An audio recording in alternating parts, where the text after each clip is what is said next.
I would love to just pepper you with a million questions. Go for it. Yeah, fire away. Okay, so I kind of mentioned, but I'll go through it. So driving home from DC, I was Yeah, thinking about, okay, so what are the applications? What are the business models? How are therapists using this right now? yeah, And the one that keeps coming out to me that just seems to make the most sense. Do you have people that are taking the hardware, taking the technology, going out on site, like going to a running shoe store, and setting up and either charging the shoe store a day rate or charging per evaluation, and then having like a co-marketing where the therapist and the shoe store say, hey, on October 31st, Tony Maritato, physical therapist, is going to be coming out and we're going to be doing evaluations, and you just book 15-minute slots or whatever it is. Do you have anybody doing that right now? yes. And I did that for a long time when we were just getting started. To be honest with you, it was a great way to kind of get established. Where we would go out to the running store and we would book, and we would say, "Okay, it's $100 a person," and we would book 6 an hour. And we Yeah. were making 600 bucks an hour, and people would come in and we'd let them try on different pairs of shoes, and we would do those, and that would be helpful. And we have some running stores that have this, and they use it all day. They're Right. like they crush it with it a lot of times there if they can kind of buy into the model and get people to realize, hey, yeah, for $50 or so, if it's not a skilled provider doing it there, it's a great way just to see what your mechanics look like and compare a couple different pair of shoes. So it can be very effective doing it that way. And then somebody just bought it last month that they're, oh, there's my note takers just joining now. It's slow to join today. But they are doing it out of a trailer. He built out like a trailer, and he's going to events, and he's got a treadmill in the back of the trailer, and he's just Yeah. kind of rolling up to track meets and rolling up to other things and saying, "Okay, hop on. Let's check out your form. Let's see how it goes." Right. Yeah, that's exactly one of the things I was thinking about. The other kind of side to this, so I was looking at it and I'm thinking as I talk. Yeah, One of the things that we've been talking a lot about is remote therapists. So the yeah, PT is offsite, yeah, but a trained clinician or trained technician on site. yeah, We're looking at this model with other pieces of equipment outside of the walking, running world. And I'm yeah, like, why couldn't I have, a great exercise phys person or somebody else who basically we work a partnership agreement where they go on site to local shoe stores, running shoe stores, but they also do CrossFit boxes and, yeah, other fitness based places. um, they receive a commission for each of, the setups and breakdown and everything. But then we could also outsource the actual, like, I'm not a running expert. You're a right, running expert. I'm not saying you would do this, but like there's other therapists all around the country where I could say, okay, for this rate, you get the basic assessment. And yeah, then for an add-on, you can have this, is it Christopher Johnson or somebody like that yeah, do the full breakdown analysis and programming for the following 12 weeks, yeah. something like that. Do you have anybody doing anything like that? Um, no, we have several sites that are using athletic trainers Right. to do the evaluation, kind of like the first part of what you were talking about. But there's not been the upsell of like, hey, I can put you remotely in touch with this running expert, and they can look at your data, and you can get some coaching or some personalized programs. You can do those types of things to kind of upsell or add on. For 200 bucks a month, you'll get an expert that's going to look at your data and is going to design a specific program for you, which is Yeah. an interesting idea. We don't, as far as I know, we don't have anybody doing that, but I think it's a good idea. And if I remember, there is no actual, there's, and I don't know if it's infrared or there's Right. the sensor, the Yes, reflectors, but is there an actual video like you and I are on video right now? Is there an actual video recording like this? you can. we tend not to. I'll tell you, so initially, like the system's set up. So if you get any USB high-speed camera and plug it into the software, it's going to pull up the video and take it side by side so that you can see Yeah. it. What I found is that this is kind of one of the things we found sells people on the 3D a little bit is people when they look at the recording of themselves, they tend to focus on how do I look in those shorts? How like what am I is that like that's what my running form? And then they see the skeleton, they're like, that's what I'm doing. That's what I feel. And the skeleton is so Gotcha. much more impactful. But you can hook up. I mean, I even had a little we used to give a 60 frame per second Yeah. webcam with it, and you can just set that up. Now it's only going to get one view and things like that, but it can give a nice frame of reference if you want. We don't incorporate it into the reports. We used to incorporate it into the reports, but we honestly found people were focusing only on the 3D. And I even had some people ask me like, "Can you minimize the video? Like, I don't want to see that. I want to focus on that skinny skeleton person here, Yeah. and see what that person can do because that's where I'd like to see myself." That makes sense. I was thinking for the remote clinician who's not on site, Right. it would give them one more piece of information about who the runner is, what they look like, how they're moving. Now, when you guys had it set up, it was only from a behind me view. Correct. Is there any reason there's not other views or perspective? And I don't know anything about motion analysis or capture, so you inform me about it. Yeah, so motion analysis, the way that it works is that all the cameras are getting all planes of motion. It's not like the camera to your side gets sagittal, in front of you gets frontal, and over top of you gets transverse. The way that the technology works is that those cameras are calibrated to know where the other camera is. And then when two of those cameras see a point, they create a triangulation to know where that's going. So the portability aspect of the Helix 3D is because walking and running have a low transverse plane amount of activity. So the markers are easier to visualize. So you only need three cameras in the back so that they get those images. Now, it's not to say that you couldn't have more cameras, but more cameras around only increase the visibility of the markers, but it doesn't add anything additional. If two cameras can see it, then you're fine. Gotcha. And that device that was behind me, that had 2 or 3 cameras in There's it? there's three cameras embedded in that long bar that sit on Yeah. top of the tripod. And those three cameras, so basically there's one in the middle that can see almost all of them at any given time. Then the one on the left is going to get more of the left side and the one on the right. So ideally you want the one in the middle and the one on the left are seeing the left side at all times, and the one in the middle and the one on the right are seeing the right. But in reality, the one on the right can see a lot of the ones on the left too. So Right. then you get three cameras kind of seeing it. So the more cameras is better, but now you're talking higher dollars Yeah. and more sophistication and more opportunities for some things to go wrong. And how much distance do we need from the subject to the camera to get the best, most accurate information? We typically tell people to say you want to have about 6 to 7 feet of space behind the treadmill to Okay. give you options for varying heights. It's not that you need to always have it all the way back, but having the ability to go back will let you get somebody up to about 6'5" with some of those things. So we typically like running can be closer. If you have less space, you can do running closer, and then the camera bar raises up and angles down so that it can see it. With Okay. walking, there's the C7 marker, so Yeah. you need to have it a little lower and be pointed less of an angle so that you can get the feet and the cervical, like the base of the cervical spine at the same time. And let's talk about walking because I know you're moving Yes. more into that kind of demographic. When I first talked to you, I had said my community is people that have had total knee replacement. Yes.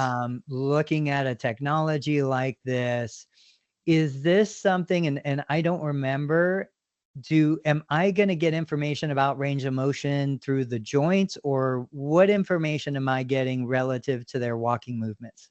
Yes. Let me pull. This one might be easier to show than tell here. Did you get your report yet? Did I I've send you gotten a your bunch of report? emails. Yeah, so all right. So I'm going to pull this up, and I will show you here, what kind of data you're going to get. Now, this is the data just in the report, Yeah. but inside the software, there's a lot more data. So in here, what you're going to see is you're going to be able to watch the video. You could say, okay, let's see it. Let's watch what's going on. It's going to give you the overview. It's going to give you some spatiotemporal data so that you can see things like double support time, single support time, step width, all of those things. You'll be able to see that.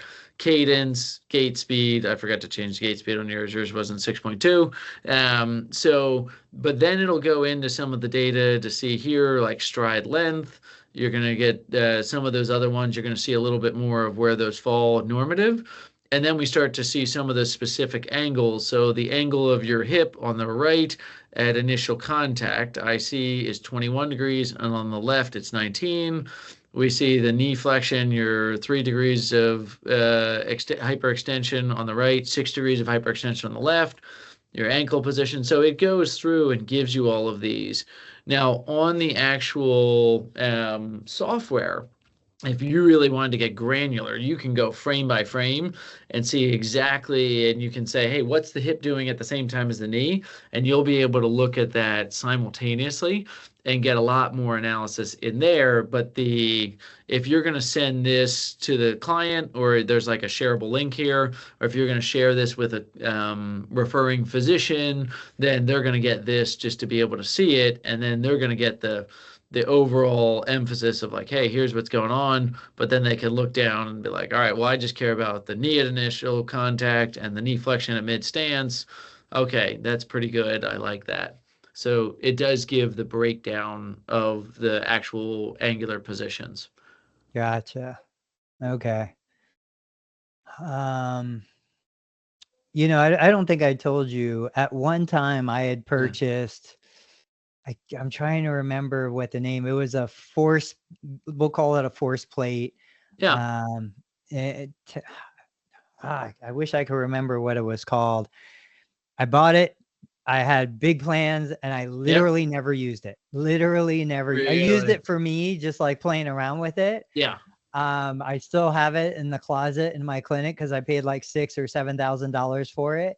Yep. And I'm just thinking, it was one of those examples. And I'm going to ask you kind of a hard question because I none of love the hard product questions. companies like when Yeah. I ask this question, but I think it's an Yeah. important question. Yeah. Um, I bought it, had plans to do all this stuff with it, never did anything with it, but then never really had the opportunity to resell it. Like there was Yeah. no market for it. I couldn't try and like list it. And this was like 15, 20 years ago.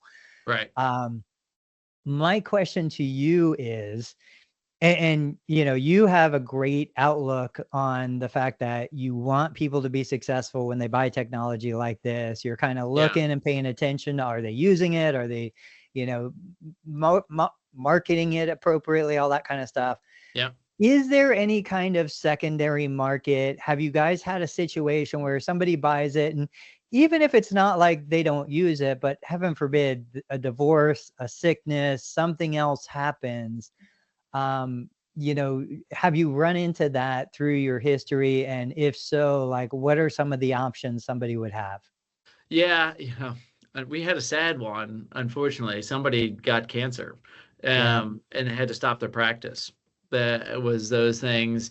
Another person, they had the primary clinician using it, had a injury happening during childbirth Oh, and wasn't able to return to the clinic. So there are inevitably those situations, unfortunately. And unfortunately, like none of us can plan for those types of things. Those are just, force majeure, act of God type stuff here. Unfortunately, we can't do a lot with it. In those situations, we have bought the unit back from them. for basically like we can't sell the unit as new there. Right. So I think we bought it back for around $3,000. We gave them just to kind of take the equipment off their hands and help them out a little bit, but there's not much we can do like with used equipment there that way.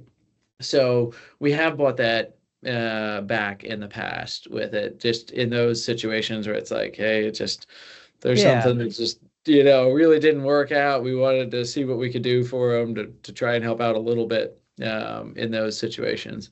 A big one that got me thinking about this was, again, Yeah, my past experience buying higher ticket items, yeah, but then also looking at the information behind the iPhone and the secondary market for iPhone. yes, It's one of those things where I'm like, the problem with the iPhone is when you go into the secondary market to resell a used iPhone, Apple doesn't really get any benefit from that. yeah, But I'm like, I wish there were product companies that maybe would embrace that secondary market a little bit, not buy the equipment back. yeah, And I understand the limitations with refurbished or that stuff, but just like, is there a way to facilitate, even as a worst case scenario, hey, even if this happens, if we have people that are looking for equipment and they're not in the market for new, maybe we have a used or a secondary market available too. Just food for thought. yeah, Nobody else is yeah. doing it. I'm just throwing it out there Now, what we because I know do, that would reduce some of my fear around buying something. mhm, I'm sure, like most therapists, I hope for the best and expect the worst. yes, What about recruitment? And we talked about this morning on the PT Breakfast Club podcast. yeah, One of the things that I'm looking at is I want to be able to recruit therapists again. I haven't hired a yes, new therapist in like 15 years. Um, I am 25 years into private practice ownership. Like, as much as I love all of the educational content that you guys have available, it's a yeah, little bit daunting for me to think like, oh man, I'm going back to square one. Like, am I going to go through all this? But I was like, yeah, what if I could use a device like this as a recruitment tool to say, hey, recent grads, new grads, or even therapists looking to pivot into something else. yeah. I've got the money, I've got the equipment. Is this something that I could use as a recruitment tool to bring really the best of the best, like Yeah. passionate, excited, motivated therapists into my practice who are going to not just submit billable units, but can actually bring a cash, Thanks, service. offer Yeah. into my practice. Have you seen anybody specifically go down that road to Yes. say, hey, I'm going to buy this and use it as a recruitment tool to bring in new clinicians? Recruitment and retention Right. as well. There, we've seen that where people have said, "Hey, I want like a go-getter or somebody that's going to invest in it." I think just being open and honest, like some of the challenge with that is like, is there a stipulation of like, you got to work for me for a certain amount of time, or, if I'm going to invest in technology and things like that, you kind of have to say, all right, well, you got to work for me for at least a year if we're going to do this type thing. And I think that that's been challenging if you add a stipulation to it. If You it's know, purely like, I just want to, I'm doing this, this is what I want, this, you're going to be my person. And if you don't put the stipulations on it, then you will get somebody and keep somebody, most likely. But that's more of a part of the hiring process. I yeah. found that the stipulation has been like, well, I can't. One person tried this, and I asked him, and he was not a PT. He just owned physical therapy clinics as a business person. So he put in non-competes, and they had to work for like 3 years, or else they have to pay back the education, and they have to do all this stuff. And he's like, I can't find anybody. I was like, yeah, PTs are gonna hate that.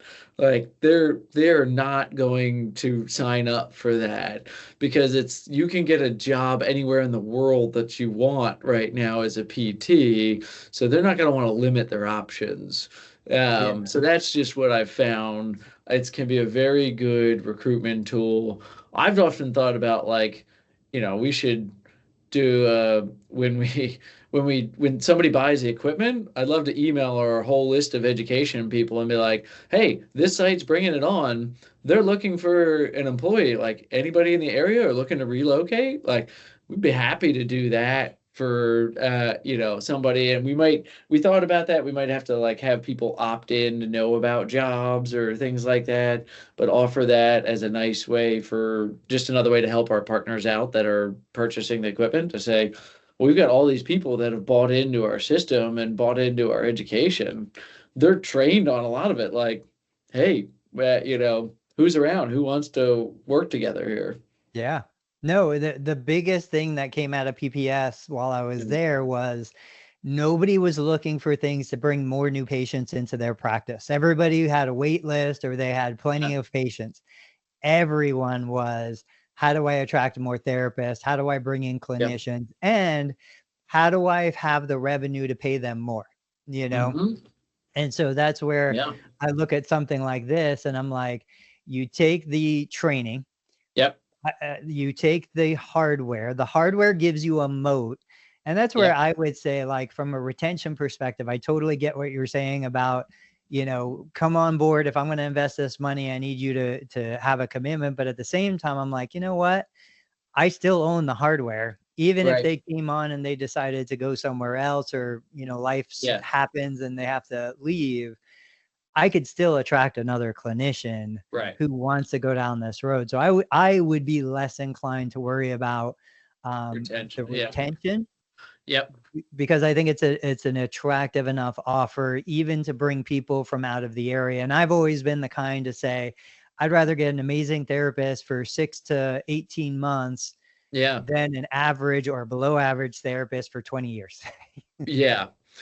Because you're setting the bar of like, hey, this is what productivity looks like. This is what quality looks like. This is what our clinic looks like. Let's talk about brand deals. So one of the things that's been going on for me, I've been a huge advocate, proponent of saying two things. One, we need to make our clinicians celebrities. We need to build their, personal brand. We need to get them out there. We need to make people want to come see them. I understand the risk, which goes in line with what we just talked about me investing to build their brand, and then they leave and they take that brand with them. But that's part of the game, just like in professional sports. But I get a lot of inbound from everything from, fitness equipment to shoes to clothing to whatever. Having something like this as a way to grow the media side, because it is a very visually appealing form of content that we can produce, the colors, the graphics, the motion analysis, all that stuff, getting young people, athletes into the clinic to, allow me to take videos. And I just shared, I don't know if you saw it last night or this morning, my 15-year-old, 16-year-old now is in cross country. So we did a thing with these compression boots. Just all that stuff. There's so much available opportunity in sponsorships, partnerships, equity. There are brands that are willing to give up equity to the right media. What are you seeing on that side? As far as like what we're doing with people, or are you seeing any of your providers, partners doing any real push into video and other forms of media, and creating those relationships with brands, product companies, anything like that? Yes. A good example of this is one of our users out in LA. She crushed it. Of course it's LA. LA, right? But she went out there and she runs her business. Like, she literally came to us at CSM and said, I love this. She bought a Woodway and our system at the same time and started a practice and runs the business exactly how we tell her. Like, she literally even plays videos of me to explain things as opposed to explaining herself. And she runs it by the T. And now she's on an Adidas team that is like, because she did a really good job with social media and getting the word out there, and she got very involved in community groups. She literally is like an Adidas ambassador or something now because they saw her as like kind of a thought leader and bringing it out there. So it's, one of the benefits of this device is it can be proof of other people's claims. So they say, all right, we've got the best orthotic insert, right? Okay, show me, right? These shoes make you walk better than those other shoes. Great, show me, right? So this is the proof to say, like, do you know Zero Shoes and Steven Sasha? And Absolutely. They were there at PPS. I was dying to go talk to him. I've been following him for like 5 years now. He cut oh, all his hair off from what I could see when I saw him at PPS, but I that was didn't get a chance. Joe. That's not Oh, so Joe is the community relations manager and oh, Steven is the owner. So Steven and I were just together in Park City 2 weeks ago, 3 weeks ago, okay. I guess now. And he's great, but he couldn't make it out for this one because it was his anniversary. Uh, But happy to make a connection too. If there's he's great to talk to. He's great to have on podcasts, yeah, things like that. I'm happy to make a connection there. awesome. Yeah, he's great. But that's one where they've come to us and kind of said, hey, like put somebody in a pair of their regular shoes and put them in a pair of zeros, and we can show how immediately it changes the difference there. So What yes, we kind of do. changes Yeah. do you see with something like that? Like let's go extreme to extreme. Let's go Yes. Hoka to zero.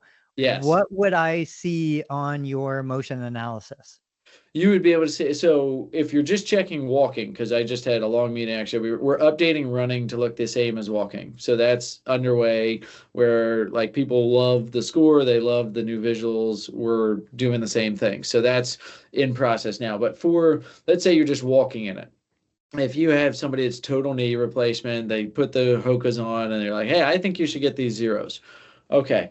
You put them in them and you'll see immediate change in the score. Like it literally a lot of times, sometimes cuts in half just by people walking with better mechanics that way. But then you'll be able to specifically look at things like, hey, their pronation went down from 9 degrees in the Hoka to 3 degrees in the zeros. Their ankle plantar flexion at heel rise went from 6 degrees to 15 degrees there. It will show you like joint by joint all the things that change and how they can do that. You could look at symmetry, right? So you could see, hey, your cadence went up by 10%, your ground contact time became much more symmetrical, your duty factor improved, your double limb support, like all of these factors you can quantify and say, hey, and we even have like comparison reports. So actually, I'll show you on yours. I think I'll show you how to do this on yours. Because yeah, we did two with you. You see my screen now? Yeah. So you can just add to compare, and then when you hit compare here, now you're going to see it's going to bring up an analysis for you where you can look at and put side by side. So you can name Nice. these like Hoka and Zero. Yeah. And or like if you're working with a modality group, if you're working with an exercise group that says like, oh, I know how to increase everyone's glute strength, you could be like pre glute strength, post glute strength, and then you could be Right. able to show, hey, look, like, these improved, these all improved, this is a lot better here, right? We see some definitely improvements there. And then you can see, hey, cadence went down, stride length went down a little bit. Like it'll show you the differences so that you can see and quantify. But you notice this report, how much more symmetrical things are versus the other report. We saw some bigger differences there. Yeah. And really, I mean, the truth is, Yeah. if you're not vested in any particular shoe brand, it's I don't care what you like. If the Yeah. Hokas were better, then go with the Hokas. Great. It's Yeah. whatever is best for you. That's Yes. awesome. Let me It's, ask you the yeah. normative data that you guys are using. So like if I was going not necessarily to a population of people that have had knee replacement, but maybe just a population of individuals dealing with some gait abnormalities, some residual effects either from a Yeah. stroke or from Parkinson's or things like that. Yeah. Am I going to get useful information for that population? Absolutely. Now, the expectation for their score is going to be dramatically different. Yeah. But that's what we're establishing now, and that's what universities are starting to publish and to look into. They're looking at to say, okay, we have a normative database, we have some of these things, but what's the expectation for somebody with Parkinson's? What's the expectation for somebody that's post CVA?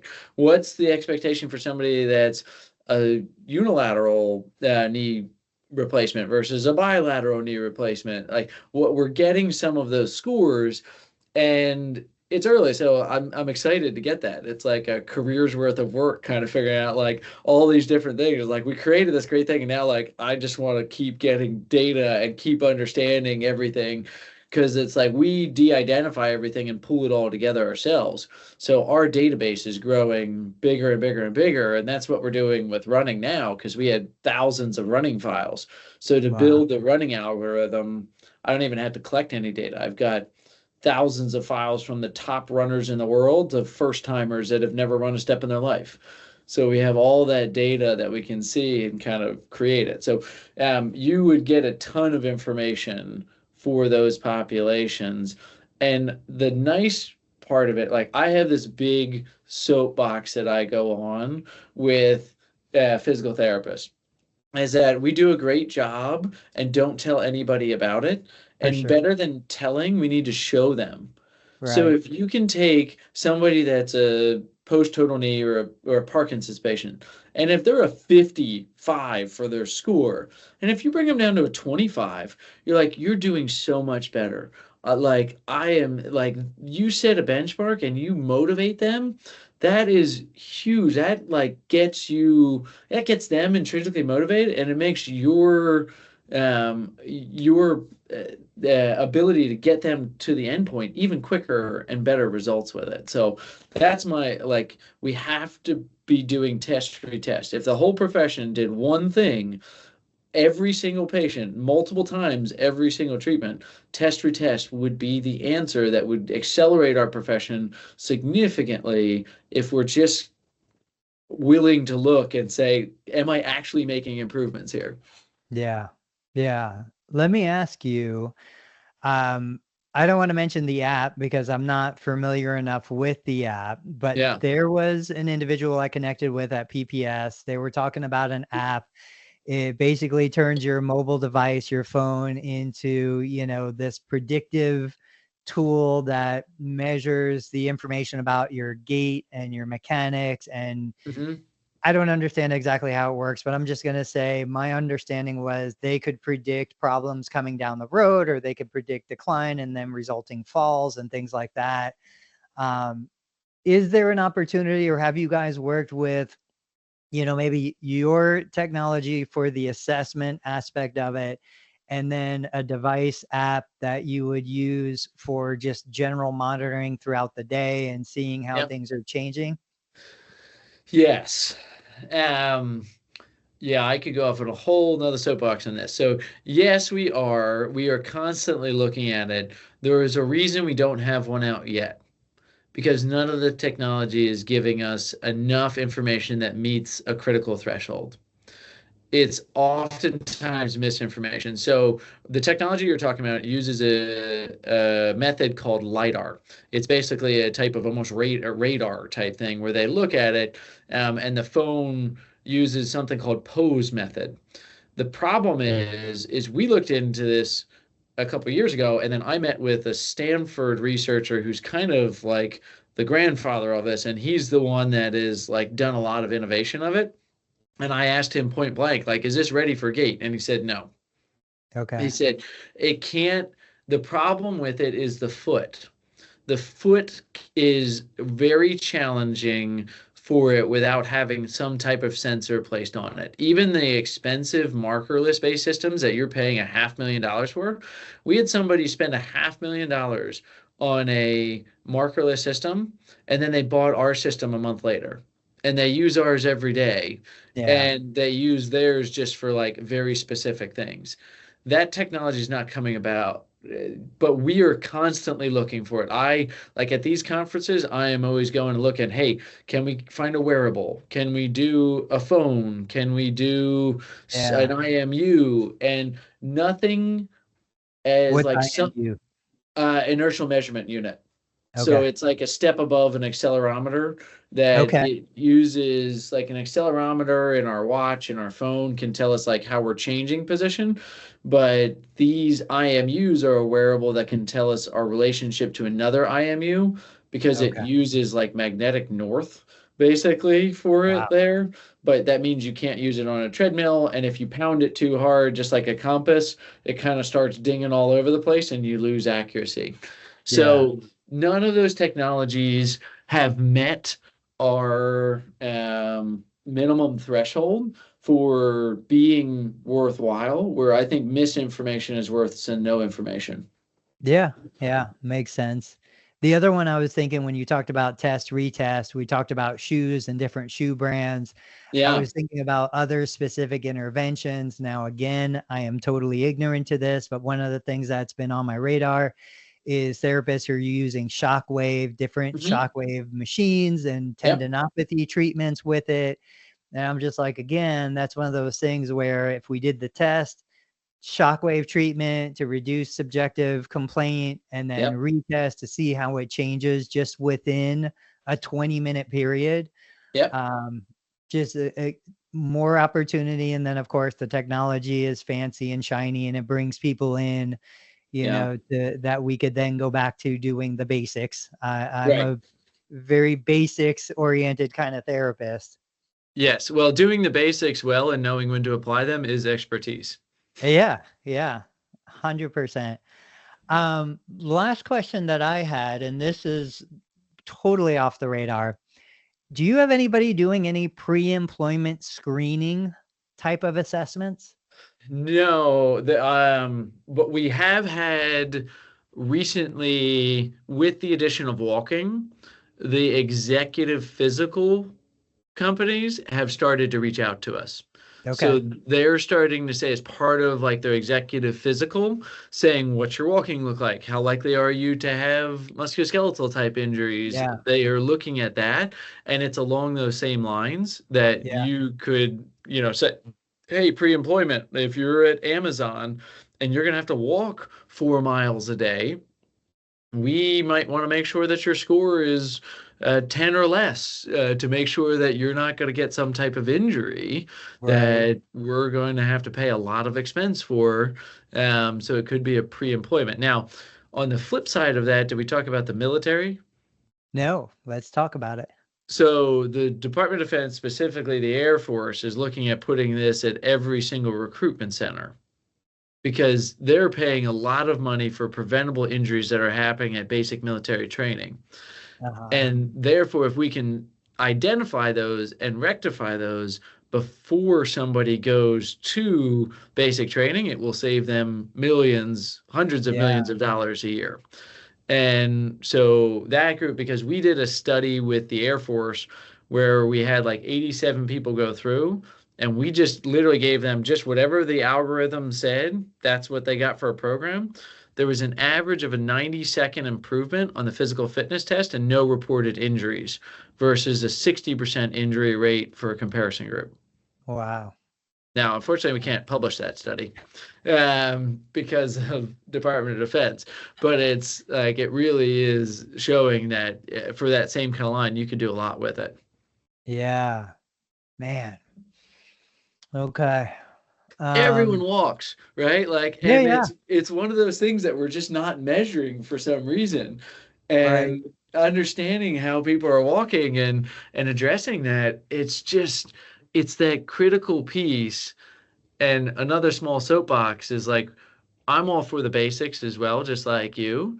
But I also want to utilize the technology and things that are going to help me to do the basics better and to know when to do it and to put it together. And I think we need to be showcasing our abilities. Like when you look at the chiropractors and the orthopedic surgeons, they're not making their profession simpler. Right. They're tightening the moat, like you said. They're building a bigger moat around it by increasing their capabilities and making them the experts in adding technology and doing things that are like, oh, wow, that sounds great. Like maybe that'll help me out too. Yeah. And I think our profession needs to do the same thing. Like we need to lock it down and say, hey, yeah, if we're the movement experts, great. Let's lock down motion analysis. Let's show everyone that this is where you learn to move, and let's be willing to show it. And I think you could do it in a very like reasonable, practical way, Yep. because I always say, like, I get the question all the time, well, what's the difference between you and YouTube? Like, I can go to YouTube and see how to treat a low back, Yeah. you're right. You kind of can, Yeah. but it doesn't have the analysis. It doesn't have the background and understanding all of the aspects of what might be contributing to the condition you're dealing with. Yeah. And just sometimes having this kind of technology at your availability just gives you that competitive moat that Hmm. shows that, okay, you're different, even if at the end of the day, it all goes back to eat better, sleep better, move a Yes. little better, the Yeah. fundamentals of human life. Let me ask you though, this will be the last question.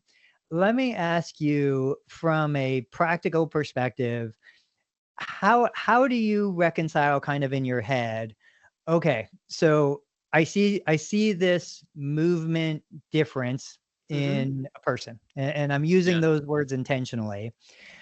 That doesn't necessarily mean that because this person is moving in this way, that this person is, that is driving the pain, or this Right. patient is asymptomatic, but they're moving in a way that's different from, let's say, the norms.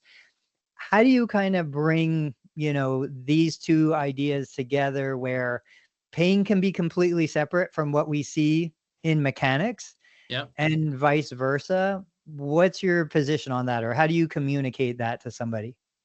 Yes. So, I'll give you a running example first, right? If we can reduce the stress of each step by 10%, we can run twice as far before the body breaks down.